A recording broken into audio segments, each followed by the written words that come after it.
मेरे प्यारे देशवासियों, नमस्कार।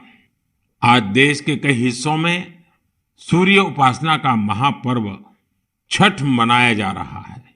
छठ पर्व का हिस्सा बनने के लिए लाखों श्रद्धालु अपने गांव, अपने घर, अपने परिवार के बीच पहुंचे हैं। मेरी प्रार्थना है कि छठ मैया सबकी समृद्धि, सबके कल्याण का आशीर्वाद दें। साथियों, सूर्य उपासना की परंपरा इस बात का प्रमाण है कि हमारी संस्कृति, हमारी आस्था का प्रकृति से कितना गहरा जुड़ाव है। इस पूजा के जरिए हमारे जीवन में सूर्य के प्रकाश का महत्व समझाया गया है। साथ ही ये संदेश भी दिया गया है कि उतार चढ़ाव जीवन का अभिन्न हिस्सा है। इसलिए हमें हर परिस्थिति में एक समान भाव रखना चाहिए। छठ मैया की पूजा में भांति भांति के फलों और ठेकुआ का प्रसाद चढ़ाया जाता है। इसका व्रत भी किसी कठिन साधना से कम नहीं होता। छठ पूजा की एक और खास बात होती है कि इसमें पूजा के लिए जिन वस्तुओं का इस्तेमाल होता है उसे समाज के विभिन्न लोग मिलकर तैयार करते हैं। इसमें बांस की बनी टोकरी या सुपली का उपयोग होता है। मिट्टी के दियों का अपना महत्व होता है। इसके जरिए चने की पैदावार करने वाले किसान और बतासे बनाने वाले छोटे उद्यमियों का समाज में महत्व स्थापित किया गया है। इनके सहयोग के बिना छठ की पूजा संपन्न ही नहीं हो सकती। छठ का पर्व हमारे जीवन में स्वच्छता के महत्व पर भी जोर देता है। इस पर्व के आने पर सामुदायिक स्तर पर सड़क, नदी, घाट, पानी के विभिन्न स्रोत सबकी सफाई की जाती है। छठ का पर्व एक भारत श्रेष्ठ भारत का भी उदाहरण है। आज बिहार और पूर्वांचल के लोग देश के जिस भी कोने में हैं, वहां धूमधाम से छठ का आयोजन हो रहा है। दिल्ली, मुंबई समेत महाराष्ट्र के अलग अलग जिलों और गुजरात के कई हिस्सों में छठ का बड़े पैमाने पर आयोजन होने लगा है। मुझे तो याद है, पहले गुजरात में उतनी छठ पूजा नहीं होती थी, लेकिन समय के साथ आज करीब करीब पूरे गुजरात में छठ पूजा के रंग नजर आने लगे हैं। ये देखकर मुझे भी बहुत खुशी होती है। आजकल हम देखते हैं विदेशों से भी छठ पूजा की कितनी भव्य तस्वीरें आती हैं। यानी भारत की समृद्ध विरासत, हमारी आस्था दुनिया के कोने कोने में अपनी पहचान बढ़ा रही है। इस महापर्व में शामिल होने वाले हर आस्थावान को मेरी तरफ से बहुत बहुत शुभकामनाएं। मेरे प्यारे देशवासियों, अभी हमने पवित्र छठ पूजा की बात की, भगवान सूर्य की उपासना की बात की। तो क्यों न सूर्य उपासना के साथ साथ आज हम उनके वरदान की भी चर्चा करें। सूर्य देव का ये वरदान है सौर ऊर्जा, सोलर एनर्जी। आज एक ऐसा विषय है जिसमें पूरी दुनिया अपना भविष्य देख रही है। और भारत के लिए तो सूर्यदेव सदियों से उपासना ही नहीं, जीवन पद्धति के भी केंद्र में रह रहे हैं। भारत आज अपने पारंपरिक अनुभवों को आधुनिक विज्ञान से जोड़ रहा है। तभी आज हम सौर ऊर्जा से बिजली बनाने वाले सबसे बड़े देशों में शामिल हो गए हैं। सौर ऊर्जा से कैसे हमारे देश के गरीब और मध्यम वर्ग के जीवन में बदलाव आ रहा है, वो भी अध्ययन का विषय है। तमिलनाडु में कांचीपुरम में एक किसान है, थिरु के एजिलन। इन्होंने पीएम कुसुम योजना का लाभ लिया और अपने खेत में 10 हॉर्स पावर का सोलर पंप सेट लगवाया। अब उन्हें अपने खेत के लिए बिजली पर कुछ खर्च नहीं करना होता है। खेत में सिंचाई के लिए अब वो सरकार की बिजली सप्लाई पर निर्भर भी नहीं है। वैसे ही राजस्थान के भरतपुर में पीएम कुसुम योजना के एक और लाभार्थी किसान हैं कमल जी मीणा। कमल जी ने खेत में सोलर पंप लगाया जिससे उनकी लागत कम हो गई है। लागत कम हुई तो आमदनी भी बढ़ गई। कमल जी सोलार बिजली से दूसरे कई छोटे उद्योगों को भी जोड़ रहे हैं। उनके इलाके में लकड़ी का काम है, गाय के गोबर से बनने वाले उत्पाद हैं, इनमें भी सोलर बिजली का इस्तेमाल हो रहा है। वो 10-12 लोगों को रोजगार भी दे रहे हैं। यानी कुसुम योजना से कमल जी ने जो शुरुआत की, उसकी महक कितने ही लोगों तक पहुंचने लगी है। साथियों, क्या आप कभी कल्पना कर सकते हैं कि आप महीने भर बिजली का उपयोग करें और आपका बिजली बिल आने के बजाय आपको बिजली के पैसे मिले? सौर ऊर्जा ने यह भी कर दिखाया है। आपने कुछ दिन पहले देश के पहले सूर्यग्राम गुजरात के मोढेरा की खूब चर्चा सुनी होगी। मोढेरा सूर्यग्राम के ज्यादातर घर सोलर पावर से बिजली पैदा करने लगे हैं। अब वहां के कई घरों में महीने के आखिर में बिजली का बिल नहीं आ रहा, बल्कि बिजली से कमाई का चेक आ रहा है। ये होता देख अब देश के बहुत से गांवों के लोग मुझे चिट्ठियां लिखकर कह रहे हैं कि उनके गांव को भी सूर्यग्राम में बदला जाए। यानी वो दिन दूर नहीं जब भारत में सूर्यग्रामों का निर्माण बहुत बड़ा जन आंदोलन बनेगा। और इसकी शुरुआत मोढेरा गांव के लोग कर ही चुके हैं। आइए मन की बात के श्रोताओं को भी मोढेरा के लोगों से मिलवाते हैं। हमारे साथ इस समय फोन लाइन पर जुड़े हैं श्रीमान विपिन भाई पटेल। विपिन भाई नमस्ते। देखिए, अब तो मोढेरा पूरे देश के लिए एक मॉडल के रूप में चर्चा में आ गया है। लेकिन जब आपको अपने रिश्तेदार परिचित सब बातें पूछते होंगे तो आप उनको क्या बताते हैं? क्या फायदा हुआ? सर, लोग हमारे को पूछते हैं तो हम कहते हैं कि हमारे जो बीज बिल आता था, लाइट बिल, वो अभी 0 आ रहा है और कभी 70 रुपए आता है। पर लेकिन हमारे पूरे गांव में जो आर्थिक परिस्थिति है वो सुधर रही है। यानी एक प्रकार से पहले जो बिजली बिल की चिंता थी वो खत्म हो गई। हाँ सर, वो तो बात सही है सर। तो अभी तो कोई टेंशन नहीं पूरे गांव में। सब लोग को लग रहा है कि सर ने जो किया तो वो तो बहुत अच्छा किया है।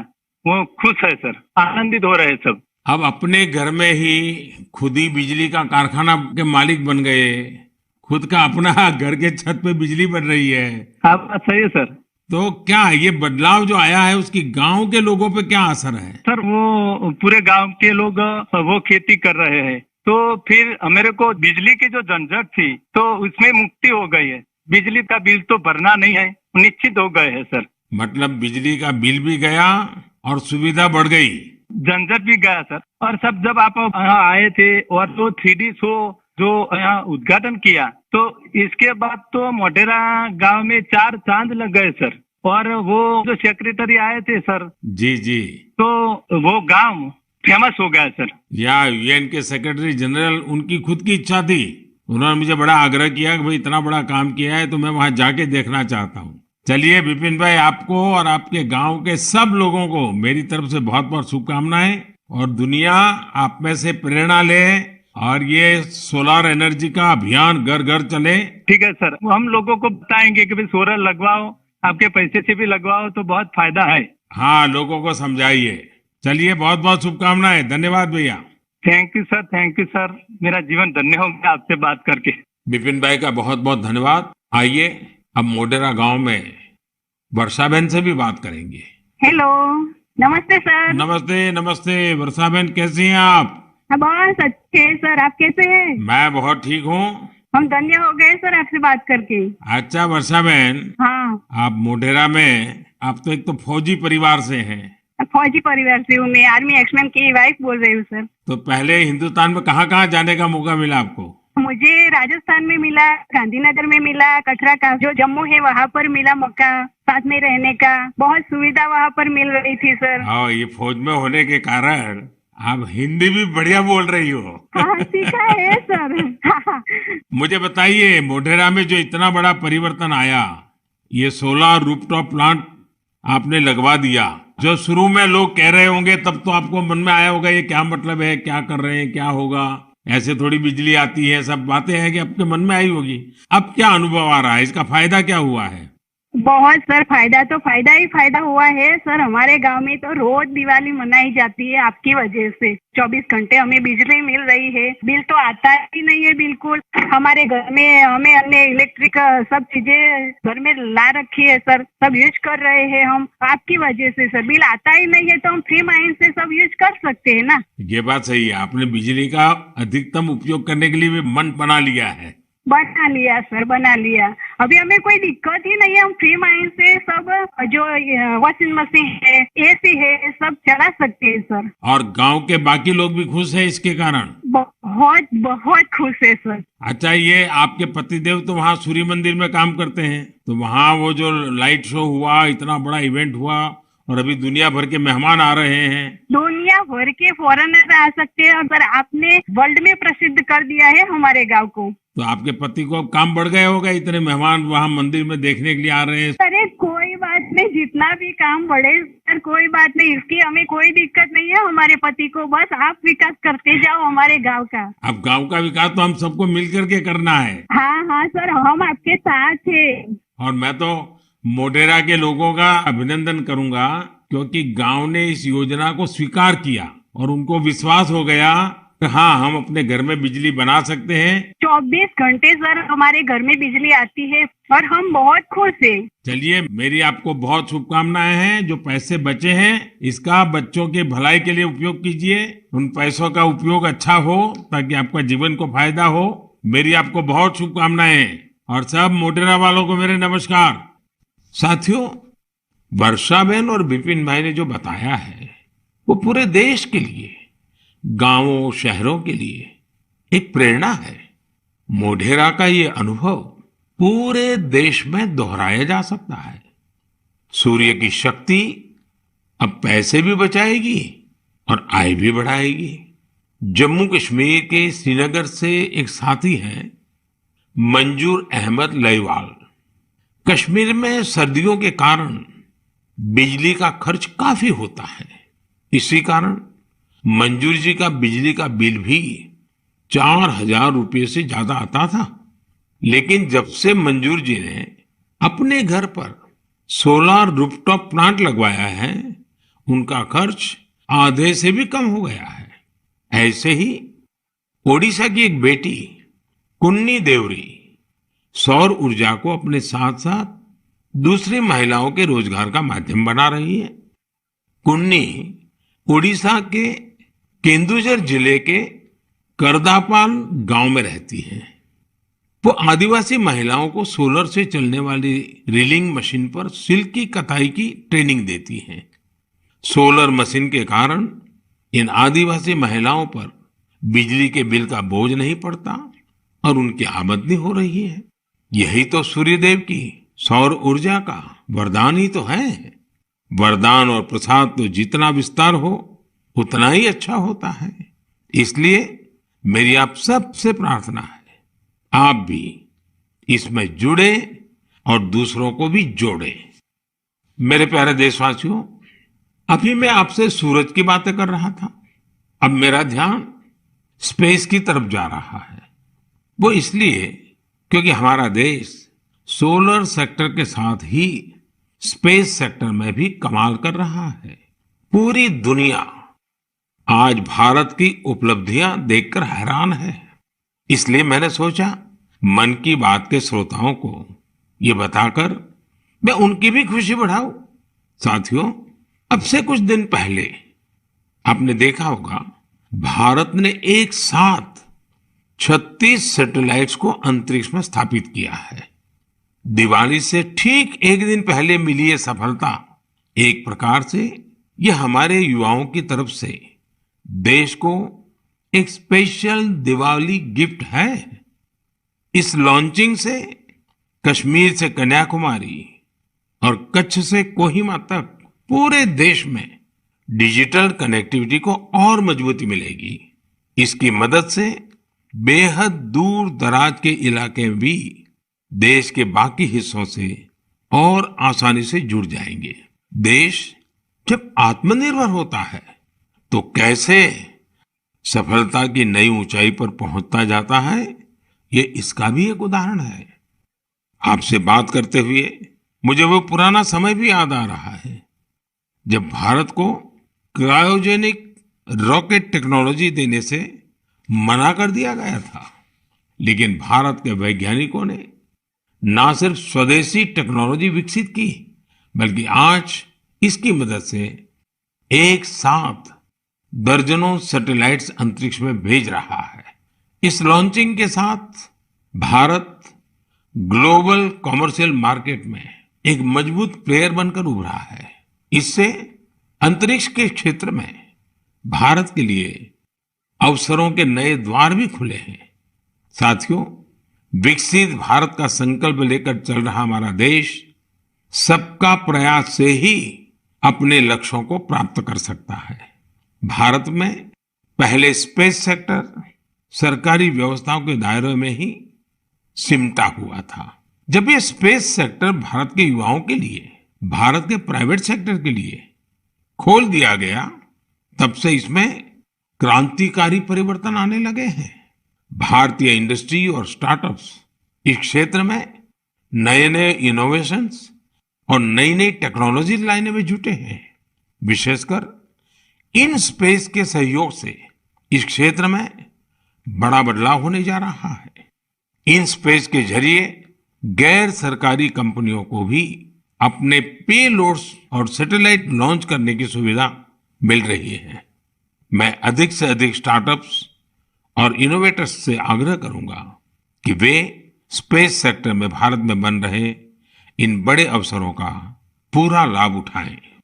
मेरे प्यारे देशवासियों, जब स्टूडेंट्स की बात आए, युवा शक्ति की बात आए, नेतृत्व शक्ति की बात आए, तो हमारे मन में घिसी पीटी पुरानी बहुत सारी धारणाएं घर कर गई है।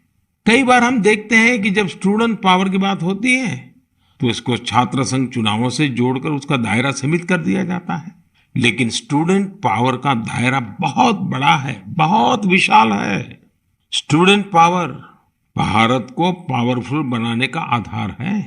आखिर आज जो युवा है वही तो भारत को 2047 तक लेकर जाएंगे। जब भारत शताब्दी मनाएगा, युवाओं की ये शक्ति, उनकी मेहनत, उनका पसीना, उनकी प्रतिभा भारत को उस ऊंचाई पर लेकर जाएगी जिसका संकल्प देश आज ले रहा है। हमारे आज के युवा जिस तरह देश के लिए काम कर रहे हैं, नेशन बिल्डिंग में जुट गए हैं, वो देखकर मैं बहुत भरोसे से भरा हुआ हूं। जिस तरह हमारे युवा हैकेथॉन्स में प्रॉब्लम सॉल्व करते हैं, रात रात भर जाकर घंटों काम करते हैं, वो बहुत ही प्रेरणा देने वाला है। बीते वर्षों में हुए हैकेथॉन्स ने देश के लाखों युवाओं ने मिलकर बहुत सारे चैलेंजेस को निपटाया है, देश को नए सॉल्यूशन दिए हैं। साथियों, आपको याद होगा मैंने लाल किले से जय अनुसंधान का आह्वान किया था। मैंने इस दशक को भारत का टेकेड बनाने की बात भी कही थी। मुझे ये देखकर बहुत अच्छा लगा, इसकी कमान हमारी आईआईटीज के स्टूडेंट्स ने भी संभाल ली है। इसी महीने 14-15 अक्टूबर को सभी 23 आईआईटीज अपने इनोवेशंस और रिसर्च प्रोजेक्ट को प्रदर्शित करने के लिए पहली बार एक मंच पर आए। इस मेले में देश भर से चुनकर आए स्टूडेंट्स और रिसर्चर्स, उन्होंने 75 से अधिक बेहतरीन प्रोजेक्ट्स को प्रदर्शित किया।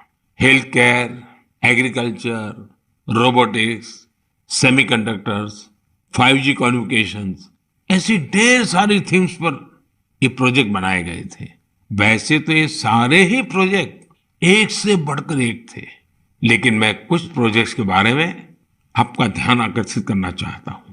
जैसे आईआईटी भुवनेश्वर की एक टीम ने नवजात शिशुओं के लिए पोर्टेबल वेंटिलेटर विकसित किया है।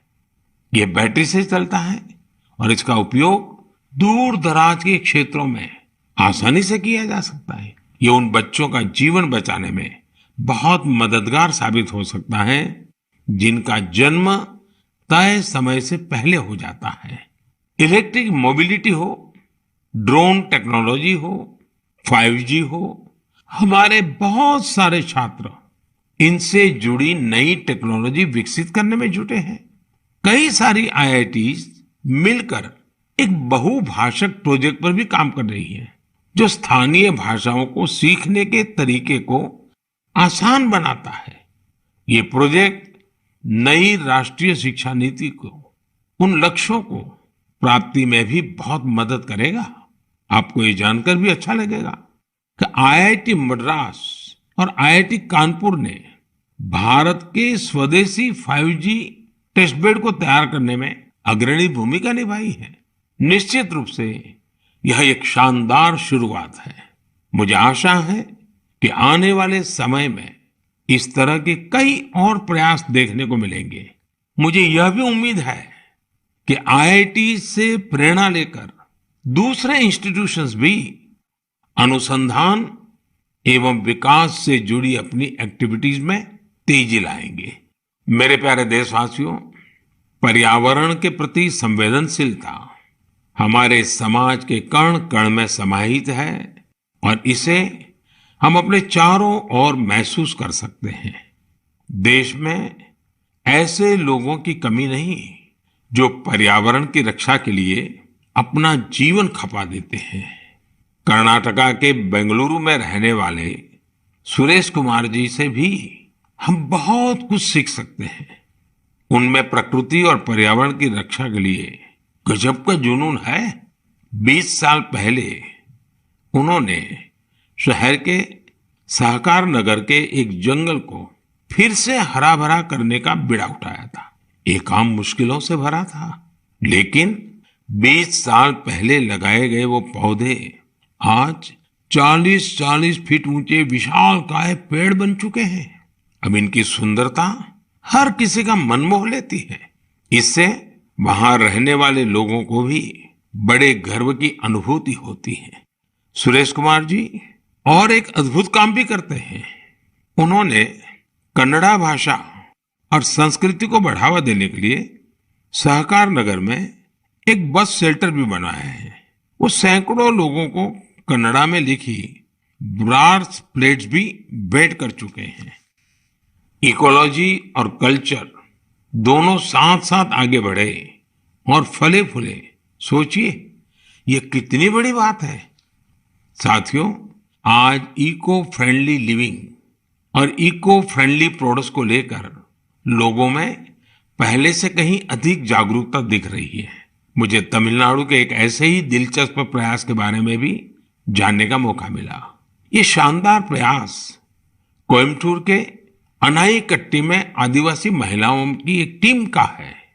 इन महिलाओं ने निर्यात के लिए 10,000 eco friendly terracotta tea cup का निर्माण किया। कमाल की बात तो यह है कि टेराकोटा टी कप्स बनाने की पूरी जिम्मेदारी इन महिलाओं ने खुद ही उठाई। क्ले मिक्सिंग से लेकर फाइनल पैकेजिंग तक सारे काम स्वयं किए। इसके लिए इन्होंने प्रशिक्षण भी लिया था। इस अद्भुत प्रयास की जितनी भी प्रशंसा की जाए कम है। साथियों, त्रिपुरा के कुछ गांवों ने भी बड़ी अच्छी सीख दी है। आप लोगों ने बायो विलेज तो जरूर सुना होगा, लेकिन त्रिपुरा के कुछ गांव बायो विलेज 2 की सीढ़ी चढ़ गए हैं। बायो विलेज 2 में इस बात पर जोर होता है कि प्राकृतिक आपदाओं से होने वाले नुकसान को कैसे कम से कम किया जाए। इसमें विभिन्न उपायों से लोगों के जीवन स्तर को बेहतर बनाने पर पूरा ध्यान दिया जाता है। Solar energy, biogas, bee keeping और बायो फर्टिलाइजर, इन सब पर पूरा फोकस रहता है। कुल मिलाकर अगर देखें तो जलवायु परिवर्तन के खिलाफ अभियान को बायो विलेज 2 बहुत मजबूती देने वाला है। मैं देश के अलग अलग हिस्सों में पर्यावरण संरक्षण को लेकर बढ़ रहे उत्साह को देखकर बहुत ही खुश हूं। कुछ दिन पहले ही भारत में पर्यावरण की रक्षा के लिए समर्पित मिशन लाइफ को भी लॉन्च किया गया है। मिशन लाइफ का सीधा सिद्धांत है, ऐसी जीवन शैली, ऐसी लाइफस्टाइल को बढ़ावा जो पर्यावरण को नुकसान न पहुंचाए। मेरा आग्रह है कि आप भी मिशन लाइफ को जानिए, उसे अपनाने का प्रयास कीजिए। साथियों, कल 31 अक्टूबर को राष्ट्रीय एकता दिवस है। सरदार वल्लभ भाई पटेल जी की जन्म जयंती का पुण्य अवसर है। इस दिन देश के कोने कोने में रन फॉर यूनिटी का आयोजन किया जाता है। ये दौड़ देश में एकता के सूत्र को मजबूत करती है, हमारे युवाओं को प्रेरित करती है।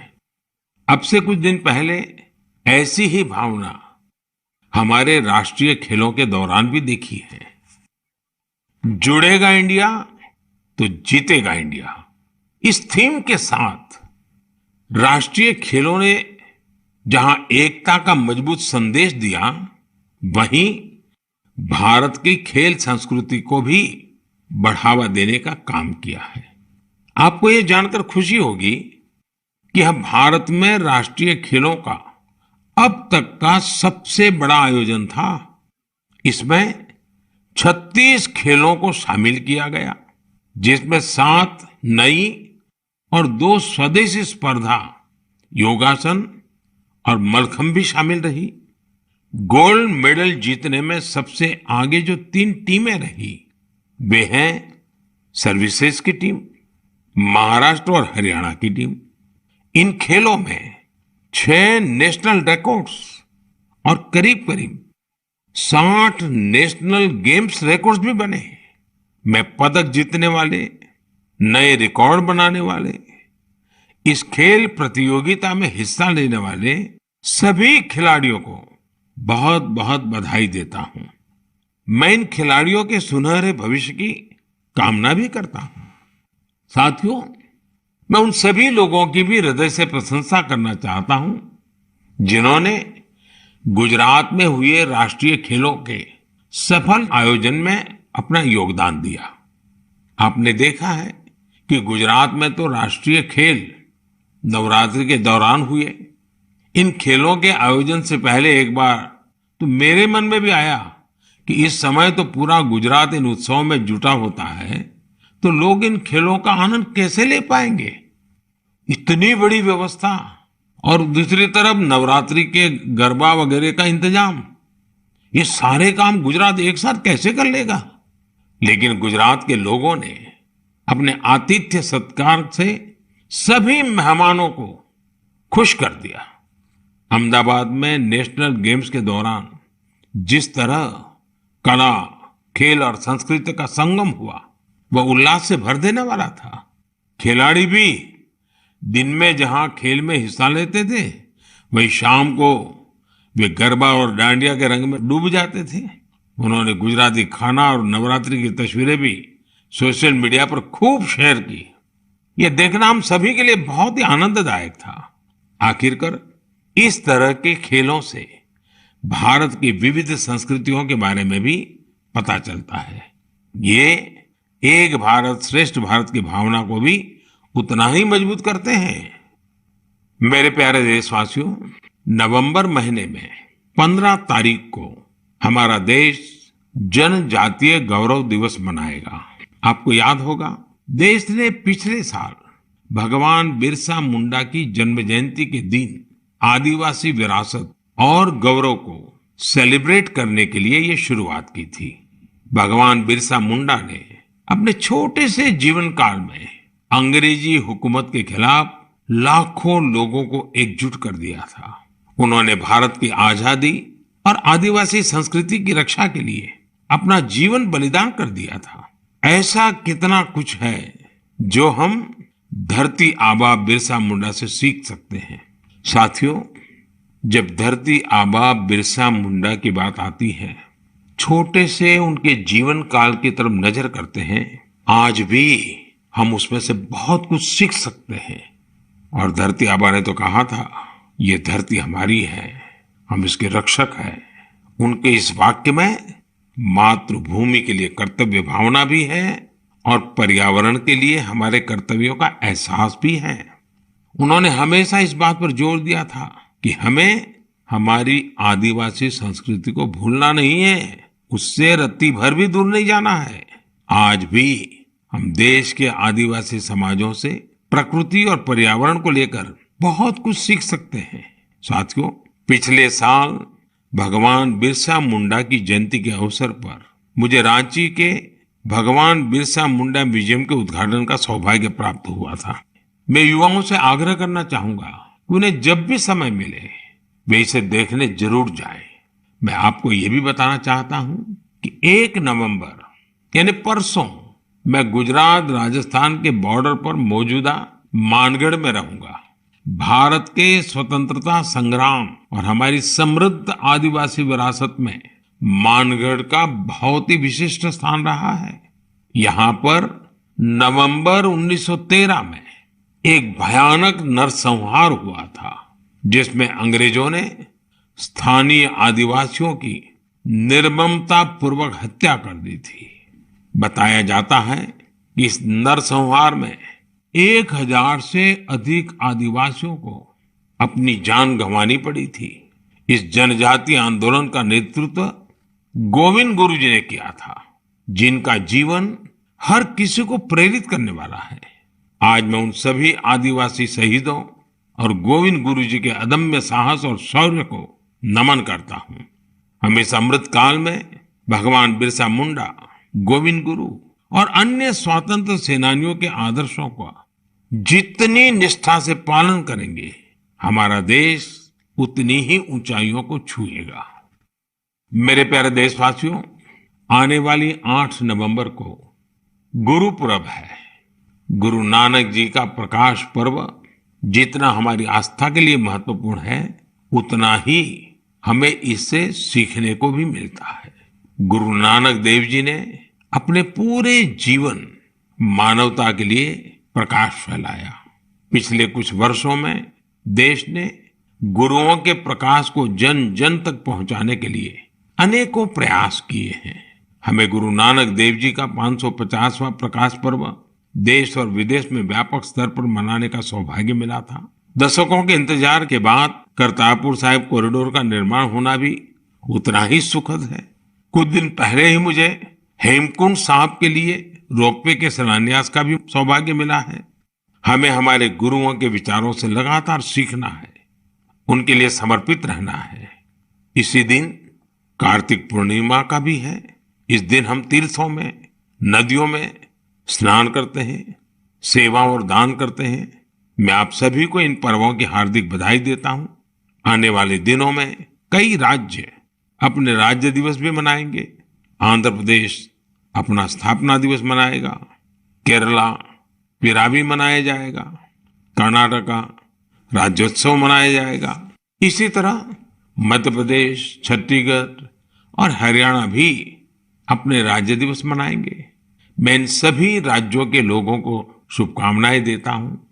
हमारे सभी राज्यों में एक दूसरे से सीखने की, सहयोग करने की और मिलकर काम करने की स्पिरिट जितनी मजबूत होगी, देश उतना ही आगे जाएगा। मुझे विश्वास है हम इसी भावना से आगे बढ़ेंगे। आप सब अपना ख्याल रखिए, स्वस्थ रहिए। मन की बात की अगली मुलाकात तक के लिए मुझे आज्ञा दीजिए। नमस्कार, धन्यवाद।